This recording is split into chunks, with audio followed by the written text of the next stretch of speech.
जय हिंद दोस्तों, जागरूकता के एक और नए वीडियो में आपका स्वागत है। और आज के जागरूकता में हम बात करेंगे कि एक समझदार लड़की को कैसे ऑनलाइन पार्सल के नाम पर 1,85,000 रुपए की ठगी कर ली गई है। तो आप सोच रहे हैं कि मैंने समझदार शब्द का क्यों यूज किया, कि अगर वो लड़की समझदार थी तो वो ऑनलाइन पार्सल के नाम पर 1,85,000 रुपया कैसे साइबर ठगों को पैसा भेज दी है। तो हाँ, वो लड़की समझदार थी। साइबर अपराधी लोग साम दाम दंड भेद, ये चारों भेद लगाकर लोगों से पैसा ठगी करने का काम करते हैं। लड़की को पूरे 85,000 पाउंड का लालच दिया गया। उन्हें कहा गया कि आपका विदेश से एक पार्सल आया है जिसमें 85,000 पाउंड पैसा है और ये आपके नाम पर लॉटरी पर उठा है। लड़की को पहले तो इस बात पर भरोसा नहीं हुआ और इससे साफ इनकार कर दिया। उस लड़की ने कहा कि मैंने कभी लॉटरी खेला ही नहीं, ये एक धोखाधड़ी है। और आप समझ सकते हैं कि उसने साफ इनकार कर दिया, तो कहीं ना कहीं वो लड़की समझदार थी। लेकिन अब जानने का यह जरूरी है कि अगर ये समझदार थी तो आखिर ठगी कैसे गई।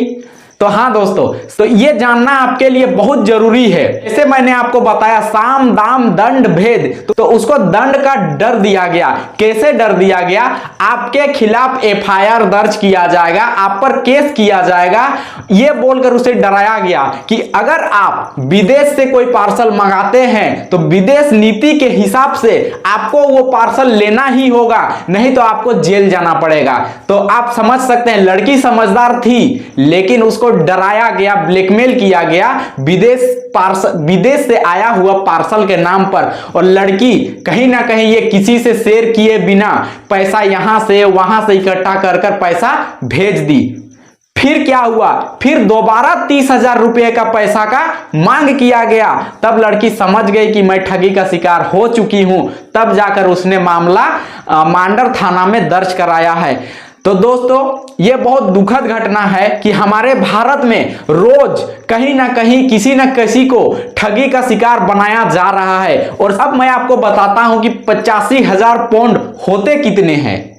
तो अगर 85,000 पाउंड को भारतीय रुपीज में कन्वर्ट किया जाए तो लगभग 83 लाख रुपए होंगे, जिसका उसे लालच दिया गया था और उसे डराया गया विदेशी पार्सल के नाम पर और उससे ठगी कर लिया गया है। तो आप सतर्क रहें, जागरूक रहें। समझदार होने के बावजूद भी आप ठगी का शिकार हो सकते हैं। और अगर साइबर क्राइम वाले कोई भी तरीका अपना रहे हैं तो आप हमसे कांटेक्ट कर सकते हैं और डिटेल जान सकते हैं। और उससे पहले आप इसका रिपोर्ट थाना में दर्ज कराएं। और कोई भी लॉटरी से आपका पैसा नहीं निकलता है। अगर वो पैसा मिलता तो आपको पूरा न्यूज चैनल में आएगा कि आपके नाम पर लॉटरी उठा है, आपके नाम से पार्सल आया है। ये बिल्कुल ही आप समझदारी की बहुत कमी है हमारे समाज में। तो उस लड़की को क्या करना चाहिए था? सबसे पहले तो उसको अपने दोस्तों से, अपने रिलेटिव से शेयर करना चाहिए था कि ऐसा ऐसा मुझे डराया जा रहा है। उसके बाद थाना में भी इसका शिकायत दर्ज करना चाहिए ताकि आगे चलकर थाने वाले इसका